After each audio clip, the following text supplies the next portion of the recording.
ऐ मंजिल के मुसाफिर, जरा हौसले हौसले के तरकस में उतिर जिंदा रख। ऐ मंजिल के मुसाफिर, जरा हौसले के तरकस में उतिर जिंदा रख।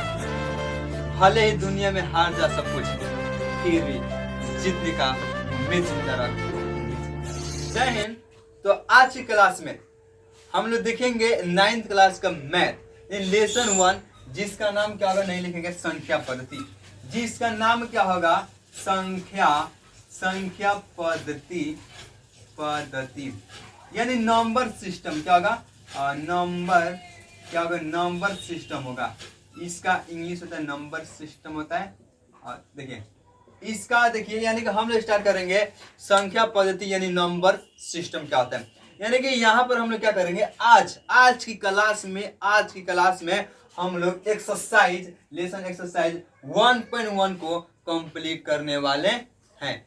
यानी कि हम आज यानी एक अलग अंदाज में मैथ को कंप्लीट करेंगे। फिर से बोल देते हैं, मैथ राटा नहीं बल्कि एक कंसेप्ट है। जितना मजे से पढ़ोगे उतना पढ़ाई में मजा आएगा। मैथ कुछ नहीं, आपका माइंड का टेस्ट है। मैथ क्या है, आपकी माइंड की टेस्ट है। कुछ इसमें दिमाग नहीं बल्कि प्रोसेस सीखो, मैथ बनाओ। मैथ राटा नहीं मारी जाती है बल्कि समझा जाता है और बनाया जाता है। मैथ एक ऐसा सब्जेक्ट है जिसे समझकर 4 से 5 पाना बना सकते हैं। राटा माने वो सब्जेक्ट और तो कोई सब्जेक्ट है ना याद करने। क्या मैथ में याद करते हैं क्या? नहीं, इसमें प्रोसेस सीखते हैं और बनाते हैं। तो इसी के साथ हम क्लास को स्टार्ट करते हैं संख्या पद्धति एक नई अंदाज में। तो सबसे पहले हम जानेंगे संख्या पद्धति होता क्या है, नंबर सिस्टम होता क्या है। सबसे पहले संख्या पद्धति का मतलब क्या होता है, सुनिए। संख्या पद्धति का मतलब नंबर सिस्टम का मतलब होता है, इसमें क्या होता है देखिए, इसमें इसके अंतर्गत ना इसके संख्या पद्धति के अंदर हम बहुत सारे संख्याओं जैसे में अलग अलग संख्या, सम संख्या, विषम संख्या, प्रकृति संख्या, पूर्ण संख्या, पूर्णांक संख्या, अभाज्य संख्या, सभी के गुण के बारे में, क्या इसका गुण है, गुण के बारे में हम लोग पढ़ाई करेंगे। इसका रूल्स क्या होता है, इसका नियम क्या होता है, सभी रूल्स के बारे में हम लोग पढ़ाई करेंगे। यानी उसे संख्या पद्धति कहा जाता है। यानी क्या कह सकते हैं, संख्या पद्धति नंबर सिस्टम एक वैसा सिस्टम है जिसके अंतर्गत हम बहुत सारे संख्याओं के बारे में, बहुत सारे संख्याओं के गुण, उसके गुण के बारे में, उसके नियम के बारे में पढ़ाई करते हैं, अध्ययन करते हैं। संख्या पद्धति कहलाता है। अभी हम ये लिखवाएंगे, हम पूरी संख्या के बारे में इसमें नहीं लिखाएंगे। क्यों? हम इसमें संख्या पद्धति का डिफिनेशन लिखवा देंगे, परिभाषा को समझा देंगे क्या होता है संख्या पद्धति, संख्या रेखा क्या होता है समझा देंगे, लेकिन लाइन बाय लाइन हम संख्या को एक्सप्लेन नहीं करेंगे। इसलिए नहीं करेंगे कि हमें पिछले क्लास में जाकर देखिएगा 10th क्लास का 1 लेसन का मैथ है जिस पर वास्तविक संख्या है, उसमें लिखा होगा बेसिक कंसेप्ट वाला वीडियो, वो देखिएगा। उसमें सभी संख्याओं के बारे में मैंने संक्षिप्त वर्णन किया है, संक्षिप्त उसके बारे में बता दिया है। तो उसको वीडियो देखिएगा, वो भी 9th क्लास के लिए बेसिक कंसेप्ट हो जाएगा। तो इसलिए आज क्लास में पढ़ाई करेंगे क्या, एक्सरसाइज 1.1। तो सबसे पहले जो देखिए संख्या पद्धति क्या होता है। यानी संख्या पद्धति क्या होता है, ये वैसा सिस्टम होता है, ये क्या होता है, वैसा पद्धति सिस्टम होता है, वैसा सिस्टम होता है। संख्या पद्धति क्या होता है, वैसा सिस्टम होता है, वैसा सिस्टम होता है जिसके अंतर्गत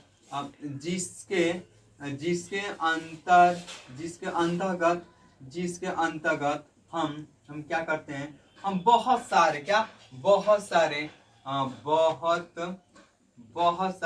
संख्या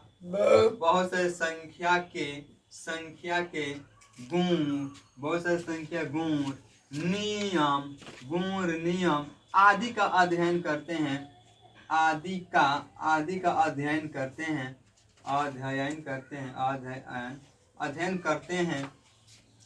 अध्ययन करते हैं। संख्या पद्धति कहलाती है, यानी नंबर सिस्टम कहलाती है। क्या कहलाती है स्टूडेंट जी, नंबर सिस्टम कहलाती है, नंबर सिस्टम कहलाता है। अभी यहाँ हम देखेंगे, हमने क्या लिखा है, हमने ये लिखा है कि वैसा सिस्टम जिसके अंतर्गत हम बहुत सारे संख्याओं के गुण, नियम आदि के बारे में अध्ययन करेंगे, उसे क्या कहलाएगा, संख्या पद्धति कहलाए। तो यहाँ क्या होगा, तो यानी कि हम लोग देख लिए तो इसमें कौन कौन संख्या आएगा, हमने ऑलरेडी वीडियो बना दिए, जाकर देखिएगा। अब हम लोग देखेंगे, इसमें हम इसे पूरा संक्षिप्त वर्णन किए हैं, अध्ययन किए हैं, हम सब चीज बता दिए हैं, पूरा आसान तरीके से आप लोग को बता दिए हैं। सम संख्या क्या होती है, विषम संख्या क्या होती है, पूर्ण संख्या क्या होती है, पूर्णांक संख्या क्या होती है, सभी के बारे में हम लोग इसमें पूरा डिटेल्स पढ़ाई किए हैं। तो इसी के साथ हम स्टार्ट करेंगे एक्सरसाइज 1.1 स्टार्ट करेंगे। उससे बारे में आपको संख्या रेखा के बारे में जानकारी दे दें, संख्या रेखा के बारे में जानकारी दे दें। क्या संख्या रेखा, अब देखो संख्या रेखा क्या होता है, अब देखो संख्या रेखा कैसा होता है, देख लो ये जो आपको दिखाई दे रही है संख्या रेखा, इस रेखा को हम संख्या रेखा बोलते हैं, इस रेखा को हम क्या बोलते हैं, संख्या रेखा बोलते हैं। ये बीच में जो इसको जीरो है या ओ कहेंगे, जिसको मूल बिंदु कहा जाता है। जो बीच में जो जीरो है, ये जो बीच में बाबू ये जीरो है, इसको मूल बिंदु कहा जाता है। मूल बिंदु को इधर लेंगे, मूल बिंदु को इधर लेंगे, ये सभी के सभी धनात्मक माना जाता है। ये सभी सभी क्या होते हैं, ये सभी सभी क्या होते हैं, धनात्मक होता है, धनात्मक, ये धनात्मक होता है। अब मूल बिंदु के इधर जितना भी है, मूल बिंदु के इधर जितना भी है, ये सभी को ऋणात्मक लिखा जाता है। यानी कि यहाँ पर क्या होगा, ऋणात्मक धनात्मक हो गया। यहाँ पर क्या होगा, इधर सभी पॉजिटिव होगा और इधर सभी क्या होगा, निगेटिव होगा। तो इसी के साथ हम इसके सबसे पहले हम एक नंबर क्वेश्चन लाते हैं और लाने के बाद दिखाते हैं। एक नंबर क्वेश्चन क्या है, इसका फिर से हम खुद बेसिक कंसेप्ट आपको देंगे और इसी के साथ आप लोग हम लाइन से क्वेश्चन कराएंगे। देखना सबसे इजीली करके पाएंगे, आपको दिक्कत नहीं होगी। दिक्कत हो तो आप लोग हमसे बोलिएगा, यहाँ पर दिक्कत हो रही है। हम अपने से प्रयास करेंगे कि हमारे स्टूडेंट को, जो भी हमारा वीडियो देख रहा है, जो भी हमारा चैनल से जुड़ा है, उसको 1% की दिक्कत ना हो। हम लोग अपने इतना प्रयास करेंगे। तो इसी के साथ हम क्या करें, अगला क्वेश्चन लेकर आ रहे हैं। तो चलिए आपके सामने क्वेश्चन है, एक नंबर क्वेश्चन है। क्या क्वेश्चन है देख लो भाई। क्या शून्य एक परिमेय संख्या है, कह रहे जिसमें क्या शून्य एक परिमेय संख्या है, वैसा संख्या जिसे पी बट्टा के रूप में लिख सकते हैं, उसे परिमेय संख्या कहते हैं। कह रहे क्या शून्य एक परिमेय संख्या है, क्या आप इसे पी बट्टा के रूप में लिख सकते हैं, क्या लिख सकते हैं, क्या लिख सकते हैं।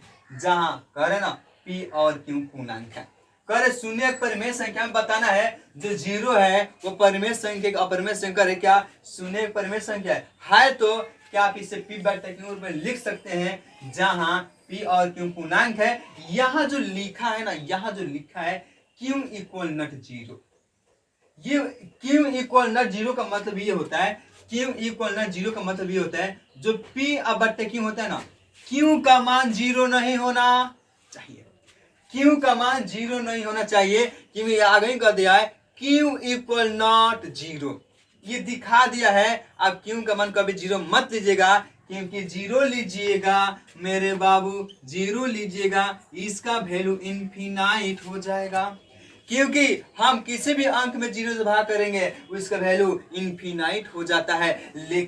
लेकिन वही जीरो से भाग, ऊपर जीरो नीचे कुछ अंक रहेगा, इसका मान कितना आता है, जीरो। इसलिए बोला है कि इनफिनाइट मान ना आ जाए, इसीलिए आप संकेत किया है। आप क्यों का मान जीरो नहीं ले सकते हैं। क्या समझ में आ रही है, क्या याद आ रही है ना, क्या ये याद रख सकते हो, याद रहेगा, याद रहेगा। अब इस क्वेश्चन को सिंपल भी बना सकते हैं, 2 मिनट में बनाएंगे, 1 सेकंड में बना दिखाएंगे। करे क्या शून्य एक परिमेय संख्या है, आप इसे क्या पी बट्टा के रूप में लिख सकते हैं, और जहां पी की एक पूर्णांक है। तो यहाँ आपको दिखा रहे हैं शून्य परिमेय संख्या है तो कैसे। अब यहाँ सॉल्यूशन में देखेंगे हम लोग, क्या आप देख सकते हैं, यहाँ पर देख सकते हैं कि अगर यहाँ पर पी का वैल्यू जो भी लें, यदि हम क्या करें, क्यू का मान जीरो ना लेकर हम क्यू का मान, यदि पी का मान जीरो लें और क्यू के जगह पर कुछ भी लेंगे, जीरो नहीं लेनी है, हम कुछ भी लेंगे, इसका वैल्यू किसके बराबर आएगा, जीरो। यदि क्यों ना हम यहाँ पर ये अंक ले, इसका भी मान कितना आएगा, जीरो। यानी कुछ भी लेंगे हम, बट्टा में ऊपर जीरो रहेगा, अंश बट्टा हर होता है, अंश बट्टा हर होता है। अंश का वैल्यू इतना रहेगा और हर का वैल्यू कुछ भी लेंगे, इसका मान हमेशा क्या आएगा, जीरो। जीरो आ रहा है ना, यानी देखो हम क्या शून्य को बट्टा में लिख सकते हैं, संख्या रेखा पर दर्शा सकते हैं, इसलिए शून्य एक परिमेय संख्या होगा। क्यों होगा? क्योंकि इसे पी बटे के रूप में लिख सकते हैं और इसे संख्या रेखा पर दर्शा सकते हैं। जिस संख्या रेखा पर दिखा सकते हैं, हम दर्शा सकते हैं, वही क्या होता है? परिमेय संख्या होता है। क्या समझ में आ रही है? अब यहाँ ध्यान दो, यहाँ ध्यान दो, तो इसका आंसर क्या होगा? यहाँ पर देखो, हम जितना भी अंक में भाग दे रहे हैं ना, उसका वैल्यू किसके बराबर? केवल शून्य के बराबर आ रही है, तो लिख सकते हैं ना, हाँ शून्य एक परिमेय संख्या है, इसे पी बट्टा के रूप में लिख सकते हैं। ये लिखाएंगे हाँ आंसर में, हाँ शून्य एक परिमेय संख्या है, शून्य एक परिमेय संख्या है, परिमेय संख्या है, इसे P बाई क्यू के रूप में लिखा जा सकता है, लिखा जा सकता है।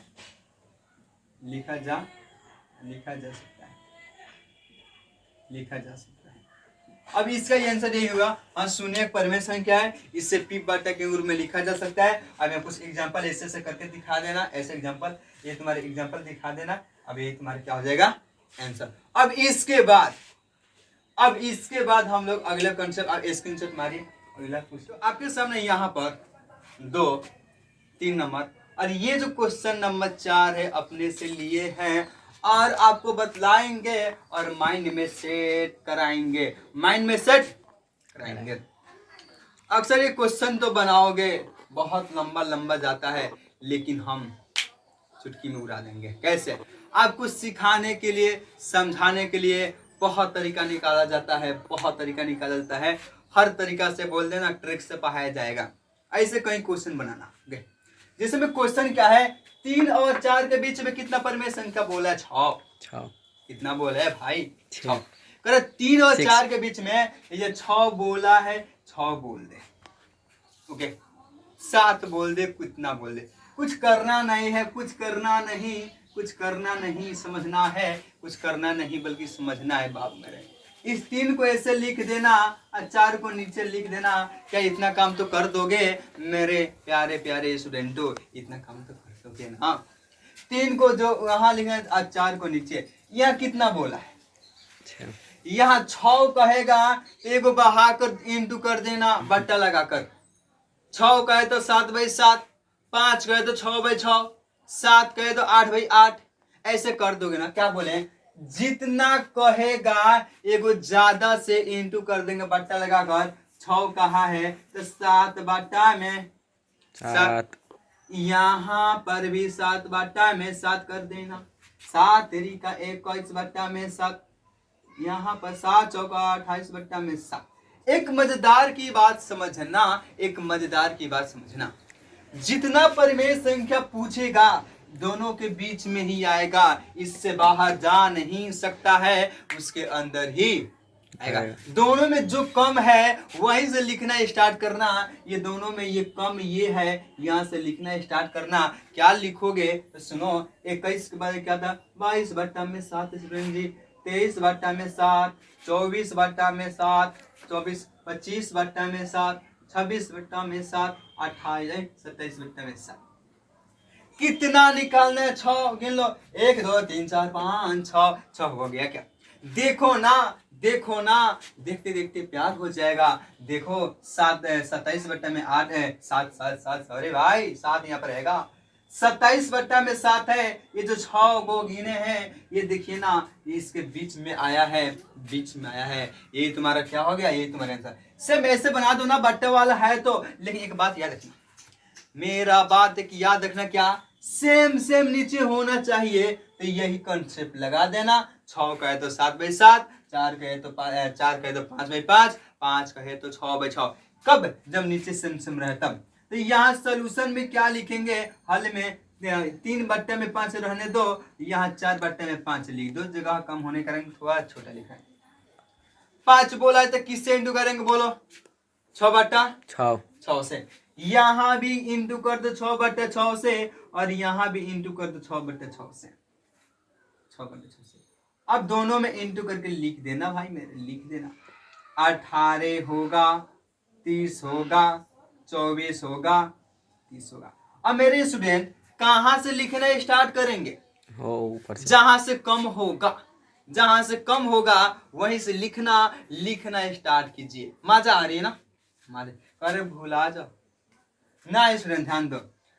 देखो तुम इतना मन से पढ़ाई करो, इतना मन से तू पढ़ाई करो मैथ, कि हम कह सके कि दम है तो भूला कर दिखा, हम कह सके कि दम है तो भूला कर दिखा। लेकिन मन से पढ़ाई कीजिए। तुझे भूल जाओ ये तेरी भूल है। अरे भूल जाएंगे आप हमें? नहीं भाई, तुझे भूल जाओ ये तेरी भूल है। हम सभी स्टूडेंट का तारीफ क्या करें, वो सभी एक महकते हुए फूल है। क्या है? महकते हुए फूल है। इसी के साथ देखो, जहां से कम होगा यहां से लिखना स्टार्ट करेंगे, लिखना स्टार्ट करेंगे, उसी के बीच में आएगा जो यहाँ लिखा गया है।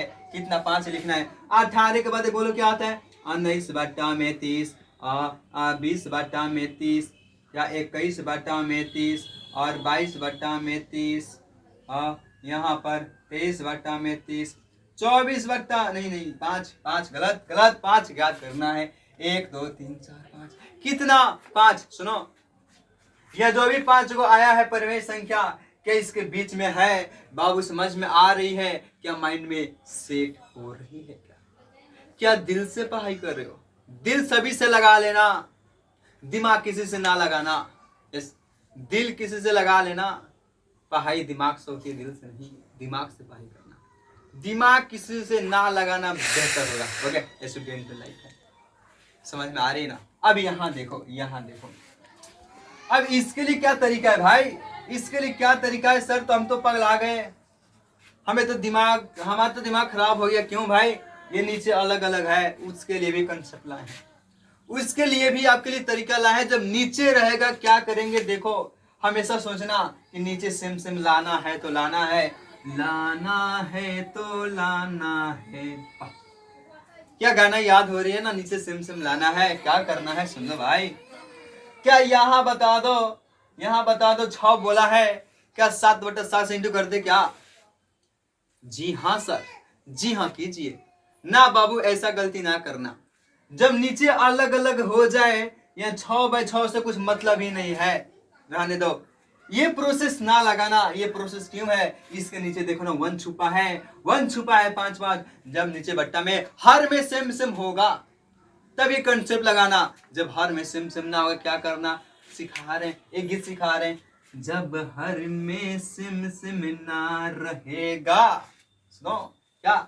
जब हर में सेम ना रहेगा, इसके नीचे वाले से इसमें गुणा करेंगे, इसके नीचे वाले से इसमें गुणा करेंगे। लगता है क्या समझ में आ रही है? समझ में आ रही? क्या बोले हैं? क्या गीत सुना दिए? क्या सिखाए हैं? जब हर में सेम ना रहेगा, इसके नीचे वाले से इसके हर वाले से इसमें इंटू, इसके हर वाले से इसमें इंटू। क्या बोले हैं? जब हर में सेम नहीं रहेगा, इसके हर वाले से इसमें गुणा करेंगे, इसमें हर वाले से इसमें गुणा करेंगे। क्या प्रोसेस यही है? क्या यही सिखा दिए हैं क्या? देखो, अब यहाँ देखो, नीचे सेम आना चाहिए, नीचे सेम आना चाहिए। अब चाहिए क्या? आना है। न तेरी आने का खुशी, न तेरी जाने का गम, बीत गया जमाना जब से दीवाने थे, वो दिन बीत गया। अब सुनो दीवाना हम पढ़ाएंगे भाई, दीवाना है। सुनो, 2 चौका 8 इंटू कर दो, यहाँ होगा 20। बोलो भाई 20 होगा क्या? 5 चौका कितना होता है? 20 होता है। याद कर लो भाई, टेबल याद कर लो। यहाँ बोल दो 15 होता है क्या? यहाँ 20 हो गया। अब हमने क्या गीत गाया था? नीचे सेम लाना है, नीचे सेम आ गया, जहां से कम है वहां से लिखेंगे। बोलो मेरे बाबू, मेरे स्टूडेंट, देखो जहां से कम है वहां से लिखेंगे। वही तो तरीका, वही तो कंसेप्ट, वही धुन में मेरी आवाज, वही मेरा गीत है। जहां से कम वहां से लिखेंगे, रास्ता ना भटक जाना कहीं, रास्ता ना भटक जाना कहीं। जहां से कम वहां से लिखेंगे, यहाँ से कम यहाँ से लिखेंगे। कितनी बार लिखेंगे? 6 बार लिखेंगे। दिमाग में बैठ गई, दिल में छप गई, दिल में छप गई, दिमाग में उतर गई। 9 बटा में 20 एक हुआ, 10 बटा में 20 2 गो, 11 बटा में 20 3 गो, 12 बटा में 20 4 गो, 13 बटा में 20 5 गो, 14 बटा में 20। अरे का भर गई क्या खिस? आ गया 20। अब बात सुनो ना भाई मेरे, अब यहां से बोला है 6 गो, लेकिन इसके बीच में आना चाहिए, इसके बीच में आया, इसके बीच में आया। कभी कभी एक एक क्वेश्चन आता है कि इसके बीच में इतना परिमेय संख्या निकालो, लेकिन उतना अंक नहीं आ पाता है। जैसे मैं क्वेश्चन उसके बीच में अंक नहीं आ पाता है, वैसे क्वेश्चन आ जाए लिखना इसके बीच में परिमेय संख्या ज्ञात करना उतना संभव नहीं है। आई होप कि आपको समझ में आया होगा और दिमाग में बुझाया होगा, छाप लिए होंगे, आपको समझ में आएगा। दिक्कत कहाँ है? दिक्कत यहाँ भैया। सर हमें दिक्कत नहीं है, हमें दिक्कत नहीं है, जरा हट जाइए ना, हम थोड़ा उतार लें और आप हमें ले चलिए उस दुनिया में, ले चलिए इसके आगे वाले क्वेश्चन में ले चलिए। हम लोग बहुत बेचैन है, इसका क्या कंसेप्ट है भाई। एनसीईआरटी कवर कर रहे हैं। केसी सिन्हा बुक, किसी सिंह में ज्यादा क्या करता है, नंबर ऑफ क्वेश्चन ज्यादा होता है, नंबर ऑफ क्वेश्चन ज्यादा, कंसेप्ट यही। यस कहीं कहीं माइनस देगा, क्वेश्चन सब करेंगे, धमाल मचाएंगे पूरी। हम लोग क्या करेंगे? धमाल मचाएंगे। ऑफलाइन में दोनों पढ़ाई होता है, केसी सिंह भी पढ़ाई होती है, एनसीईआरटी दोनों पढ़ाई होती है ऑफलाइन में। ओके, क्योंकि यहीं से क्वेश्चन ज्यादा आती है, क्योंकि सरकारी बुक है। हम लोग फोकस करेंगे एनसीईआरटी पर। कहीं से एग्जाम में क्वेश्चन है छोड़ नहीं सकते हैं। तो स्क्रीनशॉट। तो आपके सामने क्वेश्चन नंबर 4 है। तो क्वेश्चन नंबर 4 को दिया, कुछ नीचे दिया कथन सत्य का सत्य है, इसको चयन करना है, कारण से इसको उत्तर देना। हमने क्या लिखा है? वही लिखा है कि सत्य सत्य बताइए और कारण से इसको उत्तर देना है। तो समुद्र के पानी को दरिया ना होने देंगे। ओके, कि समुद्र के पानी को दरिया ना होने देंगे, गमछा ओढ़ लेंगे अपने आप को करिया ना होने देंगे। ध्यान दो भाई, क्वेश्चन 4 है। क्वेश्चन नंबर 4 क्या है? कह रहा है बाबू सुनो, प्रत्येक प्राकृतिक संख्या पूर्ण संख्या होती है क्या? रीजन बताना है, हम रीजन बोल देंगे तू लिखना, हम बोलेंगे आप लिखिएगा। क्या?